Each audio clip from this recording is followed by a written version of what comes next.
we thank you for the opportunity you give us to live in this great country. We just ask that you be with us tonight, help us make decisions that are good for Walton County, for us and the family. All right.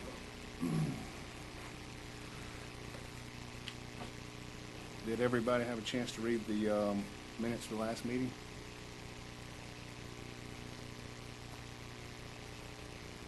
Need any changes?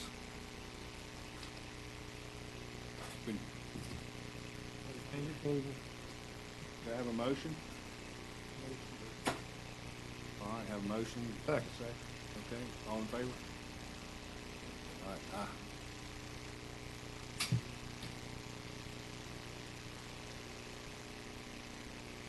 Okay, Matt, you got some announcements or anything? Thank Abby Strickland for filling in as our recording secretary tonight. Our normal staff person is still recovering from getting her tonsils out. And she's older than about 12, so she's having Well, ice cream's not a big... having a difficult time, and I don't think ice cream is helping at all. But we hope she'll be back with us by the time we're meeting next. We do have one request for a continuance, and that is item number 2, the watercolor phase 5. The applicant's requesting to continue to June 13, 2019 at 4 p.m. in this location.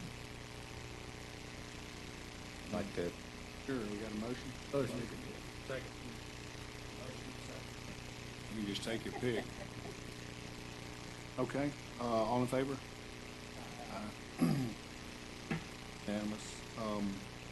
Okay, what else you got? And that takes us to the first of our quasi-judicial items. And If anybody's going to be offering any testimony, will you please rise and raise your right hand?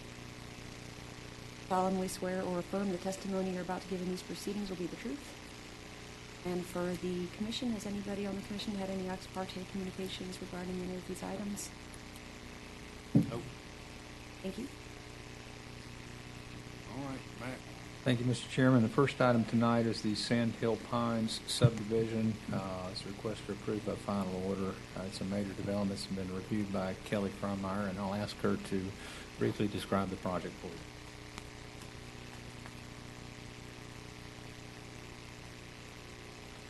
Thank you. This is a 77-unit residential townhome project on 9.77 acres.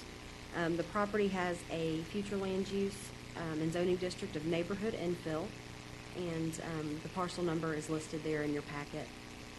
When this was presented at TRC, there were 78 townhome units listed. The applicant did lose one of those townhomes due to a calculation that we had with the wetland density, where they were impacting the wetland for the crossing of the road. The neighborhood infill project that is different from the original TRC submittal is that the applicant has further refined the presence of additional land in their landscape buffers along the north and south of the property. And additionally, they have added wooden fences to help increase some of that buffering. So those are new items that you'll see on the landscape buffer there on the north and south property lines, and that'll be on the western side of the property. In your packet, there was some findings and descriptions of some of the new neighborhood infill text, and where the applicant has demonstrated compatibility with this project as it fits into the context of the existing subdivisions around it.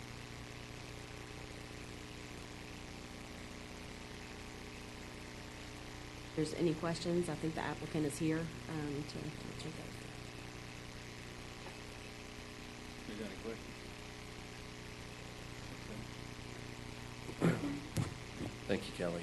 I'm David Smith with Interlight Engineering, and I'm representing D.L. Horton. And we are before you this evening presenting Sand Hill Pines, which, as Kelly presented, Sand Hill Pines is a proposed 77-unit townhome development It's located on 9.77 acres. And the site is currently vacant. Vacant today. And you can see this is Sandestin here. So we're just north of US Highway 98. It's on the west side of Mac Bayou Road. And the proposed site plan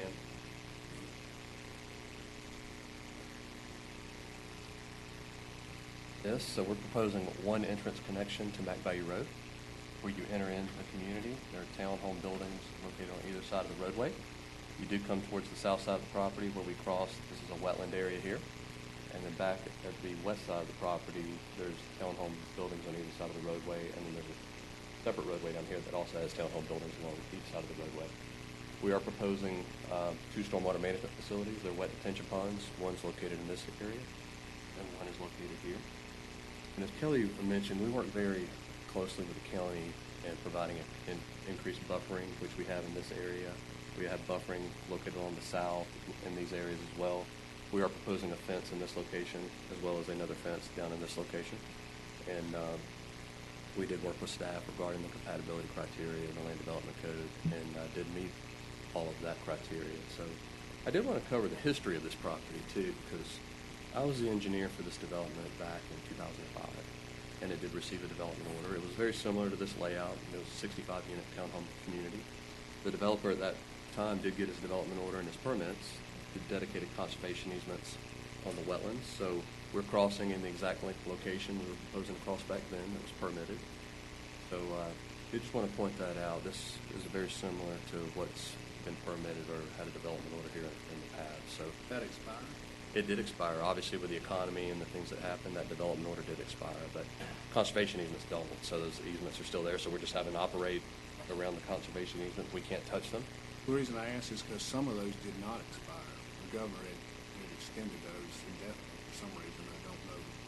My understanding is these just expired, but so we're crossing in the same location because that's the only spot that you can cross with the conservation easements being in it. We did have a community meeting where we presented the development to the back in January of this year. So I'd be more than happy to answer any questions that you all may have. Where's the water going? Stormwater? Where you use stormwater? Yes. The 2 wet detention facilities here. This one pops off to a pipe that goes between the 2 buildings here and to a pipe that goes down to the wetland. And then this one pops off through a pipe that goes down to the wetland, and then that wetland flows to the north. What's the elevation of Of the stormwater facilities, roughly around 9. Those vary though, but roughly. that? Where are you parking the cars? They'll be in the garages, as well as we did provide wider driveways, so 2 cars can park in the driveway in front of the unit, and there's also the garages that they can park in as well.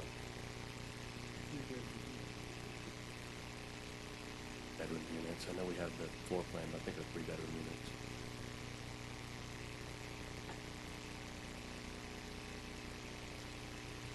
Anybody else got anything? Okay. Thank you. All right, we'll open it up to public comment. I had two sign in to speak. Thomas Rankin. All right.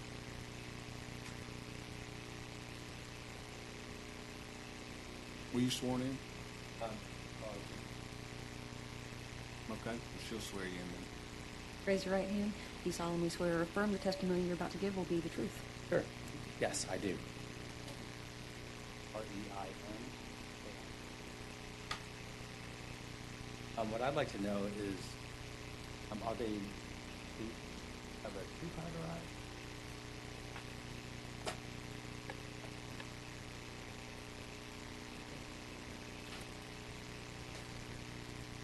So it's a 1-car garage or a 3-bedroom unit for 77 units in the entire development. How does that affect traffic on Mac Bayou? Mac Bayou is already very congested, especially where it meets 98 in front of the hospital there, as well as in front of the fire station. And with the congestion from the traffic going in and out of this development, won't that affect the flow of traffic on Mac Bayou in that part of the street as well. And so those are some of the concerns that I have. That's all I can come up with right now. All right, thank you. We'll get the rest of the comments, and then we'll let the applicant answer the questions afterwards. We also had Gary Raymer.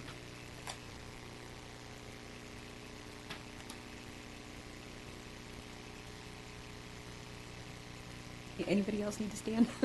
You swear or affirm the testimony you're about to give will be the truth. Yes, Thank thank you. R-A-Y-M-E-R. Thank you for having me today. My wife and I have a home in Carson Oaks, which is on the north side of this development. As he stated, the original plan was 65 units, and this one's 77 units. That concerns me. The water problem concerns me because we have some water problems in Carson Oaks now with runoff. It's my understanding that there's 2 lawsuits already in Walton County, the Forest Park Homeowners Association and Driftwood Homeowners Association against Walton County. The impact on Mac Bayou and the 3 acres of wetlands.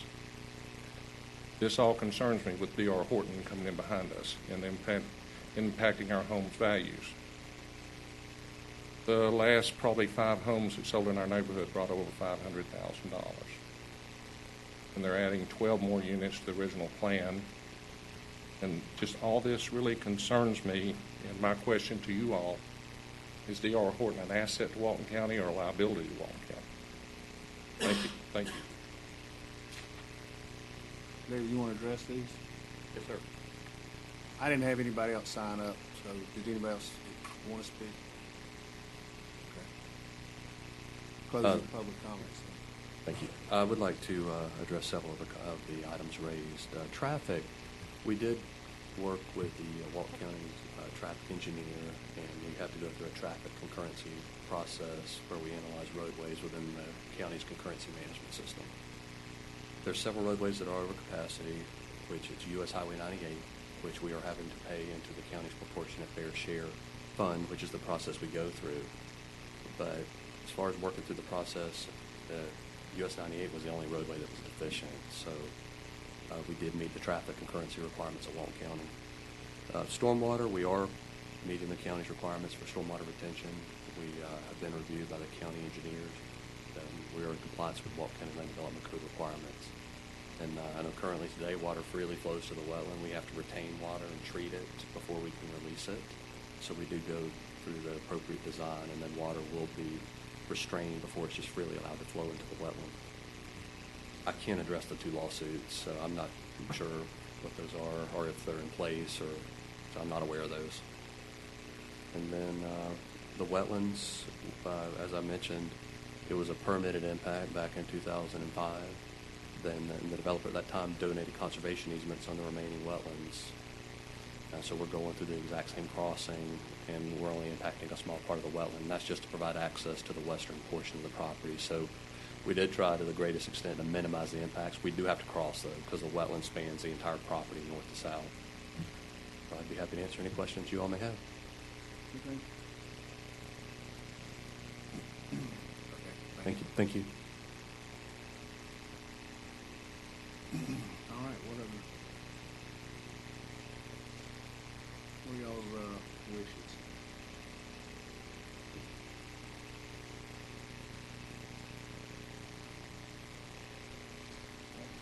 Got a motion to approve in a second. Any other discussion? No, I do have one thing. I understand the traffic congestion on Mac Bayou Road. And don't know anything about lawsuits, but I think that this board is not, if it meets the traffic concurrency regulations and stormwater and everything else, then that's this board. Make a decision on that. So, that in mind, I don't have anything. Michael, you got anything? Okay, you got a motion and a second. All in favor? Aye. Opposed? Who's second? Tom. Motion approved. Okay, move on to the next item, Camp Creek Resort Village. Yes, sir, this is requested approved by final order. It's a major development that's been reviewed by Renee Bradley, submitted by O'Connell Associates on behalf of St. Joe Company requesting approval to construct a 75-room, 3-story inn consisting of 61,077.9 square feet with golf facilities on the first floor, and to add 10 additional accessory buildings, including approximately 12,000 square foot wellness building, approximately 1,855 square foot cafe, all on the 506.57 acres within the Watersound DRI and Bay Walton sector plan. 13 structures total. There are already 3 of those that are existing. Obviously, the golf course is already constructed. And it's located on the west side of Watersound Parkway at the end of Fazio Drive. The applicant's here to further describe their proposal. Okay. Y'all got any questions of staff? Okay, thanks, Matt. Good afternoon, John Nash with O'Connell Associates. We're the agent for this project and design engineers. Mac described most of it. This is on the existing golf course property. It's a redevelopment of that property that's going to include tearing down one building and adding an additional 10 additional buildings, and a pool facility and tennis facilities, pickleball facilities. It's been designed within the confines of the PUD and DRI. On this project, I should mention that it's a redevelopment. We're taking out, as part of this, a large portion of the existing parking lot and replacing it with a new parking facility, several new parking facilities, new stormwater management system to the east. We're also using some of the existing stormwater management facilities as the golf course has, and adding necessary parking for this project. It's an amenity project for the golf course, as well as a residential project to the north. That project that was designed to the north is called Camp Creek Residential. It's going to be connected into this project as part of their development, and so these facilities are going to act as their amenity as well as the golf course and to the St. Joe Clubs and Resorts members. It's been designed in accordance with Walton County Land Development Code, PUD, state permits that it already has. If you have any questions, I'm happy to try and answer them. We got any questions? I got on the south side of that project, is there going to be roads going on 38 other than the Watersound? No, sir. Fazio Drive is the existing road there that runs into Watersound Parkway, and this entire project is serviced off of that existing road. That will be the only access. That's correct.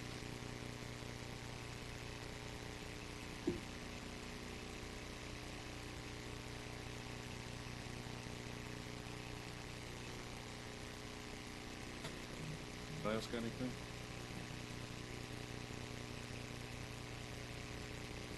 Is it increasing trips? So this is part of the DRI and PUD, which had trips assigned to it as part of the original PUD. So this project absorbs a portion of those trips that are allocated for the entire project. So it doesn't add any additional to the whole development. Gotcha, okay. Do you have any idea? I noticed that the property plat showed it running all the way to 98. Do you have any idea whether in the future there might be something developed that would cause them to put I'm not aware of anything there. Like I said, there's an existing development under that was recently approved for right, the area immediately northwest of here, between there and 98. right? The golf course does go all the way and touch 98, but there's some existing irrigation lake and some other facilities up there. I'm not certain. That probably is why it shows it all. Yeah, originally this was 1,200 some odd acres that included Watersound Parkway And so it's been divided up a little bit now, but what's going to remain as the golf course and these amenities is the 506 acres.